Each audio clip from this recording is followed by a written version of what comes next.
Hello, my name is Peter Springbutt, and I am a registrar in geriatrics and general internal medicine, currently working at Tunbridge Wells Hospital in Kent.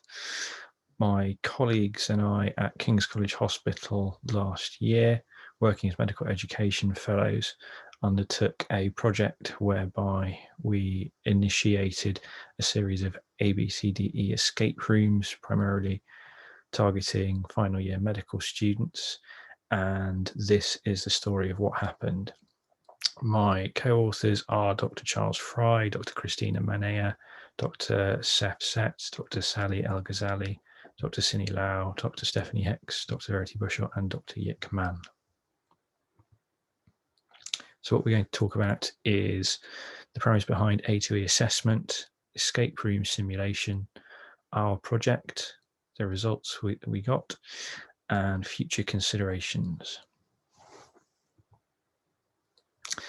So A2E, the ABCDE assessment, which is airway, breathing, circulation, disability and exposure, is recommended by the Resuscitation Council of the UK as the optimal method for assessing all deteriorating and acutely unwell patients. And undertaking this kind of assessment is a key component of the curriculum for undergraduate medical students at King's College London. So the concept of escape room simulation is relatively novel and conforms to the idea of gamification of learning. There are some examples in the literature from obstetrics and gynecology and vascular surgery. It follows the notion of the escape room, which many people have taken part in during their spare time, whereby the team or participants are locked in a room and are only able to escape that room by solving a series of puzzles. There are numerous higher institution educations which employ this kind of technique to teach both technical and non-technical skills. So in our project, our objective was to improve undergraduate medical students' A2E assessments in a safe, fun environment using a novel approach, allowing discussion of both technical skills and human factors during the debrief at the end.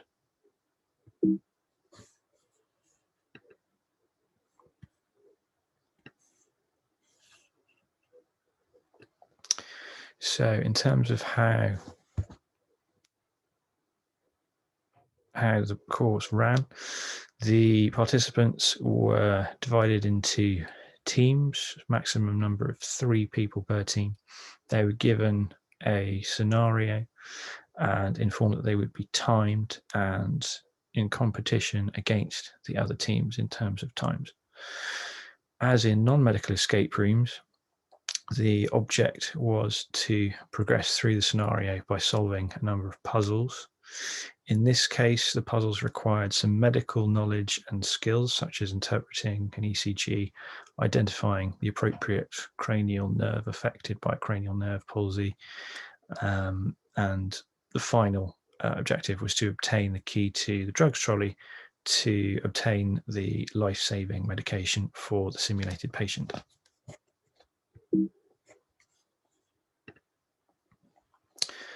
These are a couple of examples of the way our room was set up.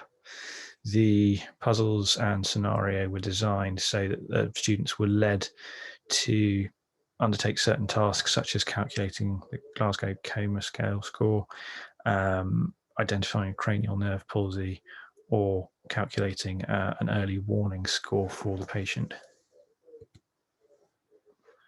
We used different methods such as QR codes, which could be scanned onto a phone. That one was hidden underneath the patient's blanket, so it required adequate exposure of the patient E in the A2E assessment.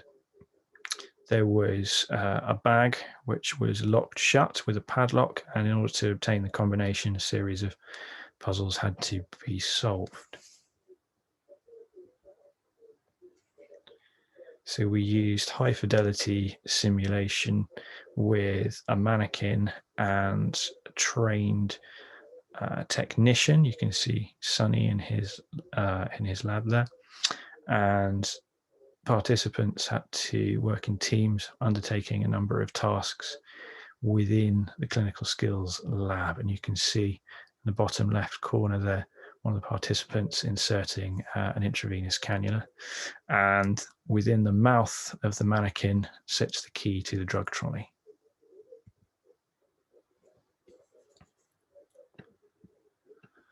So we had a total of 14 participants going through the simulation. Unfortunately, we weren't able to run the sim as many times as we wanted due to COVID problems. 5 teams took part in the challenge. Their times varied from 18 to 28 minutes. We did a 30-minute debrief at the end, which primarily concentrated on non-technical skills, although there were a few bits of technical stuff thrown in.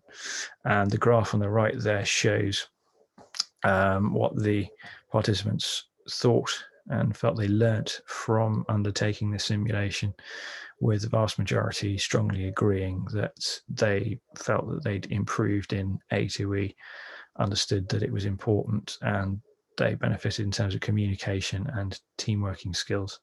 And discussing the human factors at the end increased their awareness of those as well.